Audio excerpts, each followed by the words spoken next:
Writing fiction is the act of weaving a series of lies to arrive at a greater truth. Hey, I'm Nivya. A lot of us who love reading books would have come across this wonderful question: which genre do you like reading? Or what is that type of books that you prefer to read? An amazing question, because we hope that that question is going to lead to a wonderful discussion or conversation regarding books. But unfortunately, majority of the times, the response that comes after that is an unpleasant one. So let me say this way. If you say, I love reading non-fictions, then majority of the times you get this look, or they basically state, oh, so you are a nerd. You're a geek. Oh, so you must be studious. Okay, mind you, these three words are not any bad terminologies, but still, they say it in such a way that those words are not good.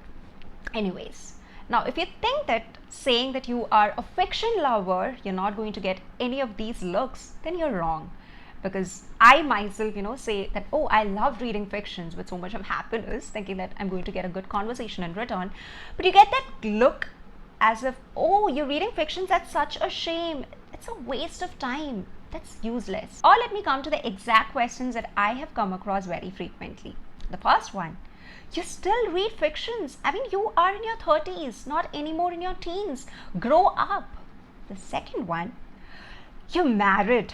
Come on, you should come into the real world. Wow. All right. Let's in unison now respond to these people. Firstly, I'm so grateful that I do not have such prejudiced thoughts like the people who state so. Oh, by the way, studies show that reading fictions reduce prejudice. I'll share the link in the description box of the document which supports the same. And by the way, that document is not a fictional one, and hence they can go ahead and read it. Now to the people who say grow up when I say I love reading fictions. I'm so glad that I've not grown up to that level of what they think what grown up means, where there is no perspective taking. I still proudly read children's books like Matilda, Little Princess, Wizard of Oz, and still feel the characters and expand my cognitive empathy. Again, these are all proven by studies that engaging in the simulative experiences of fiction literature can facilitate the understanding of others who are different from ourselves and can augment our capacity for empathy and social inference. Now to the people who say come to the real world when we say we love reading fictions. You do not have to read non-fictions all the time in order to understand the real world. Even fictions can help you understand the same. The best examples are historical fictions. I would also state the best example is one of my favorite books, Boy in the Striped Pajamas. It unfolds the savagery laid upon the Jews by the Nazis. It at least made me understand what concentration camps are all about. Or the book Thief, which sheds light on World War II or pre-World War Germany and people transported for being communists and much more. Agree it or not, how many of us were involved or interested in all these subjects when we were back in school and read them in textbooks? These books help us live in the skin of those characters in that times and really make us involved in these subjects. Or classic fictions like The Help, To Kill a Mockingbird, which takes us to the miserable world of racism, that unfortunate real world. Animal Farm. People like me, I never knew in depth what Russian Revolution of 1917 was or Stalinist era of Soviet Union until I read Animal Farm. Now to the people who state that you're ruining your ability to have realistic expectations out of reading fictions. Basically, it's just the same, polished way of stating, come to the real world. They probably might be eliminating or keeping aside scientific fictions, literary fictions, or classic novels, or historical fictions, and they might be pointing directly to fantasy fictions like Harry Potter.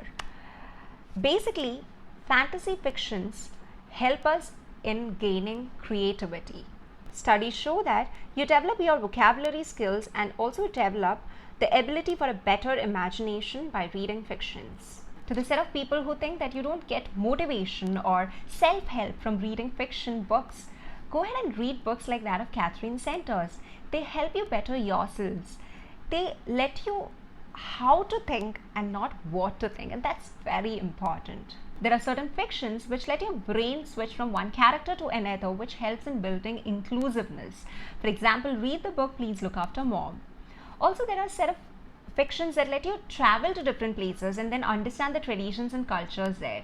I myself have made videos related to books which also includes fictions which let you travel to different places. I'll share the links in the description box. There are fictions related to food as well. Again, studies have proven that taste and odor related terms elicited activation in primary olfactory cortex. You also get to read a lot of beautiful quotes from fictional books as well, and that lets you think. Like, for example, let me read a beautiful quote from the book Brida. Nothing in the world is completely wrong. Even a stopped clock is right twice a day. Let me also read another beautiful statement from My Sister's Keeper. We are not the first parents to lose a child, but we are the first parents to lose our child, and that makes all difference. So to conclude, it's one's interest and taste on what they want to read. Let's not be judgmental. I personally like to have a balance of both fiction and non-fiction. I like reading fictional books, so I read them. If you are a fiction lover, I'm pretty much sure that you would be able to resonate my thoughts as well. Until we meet next time, this is Nivya signing off. Keep reading a lot of books. Take care. Happy reading. Bye.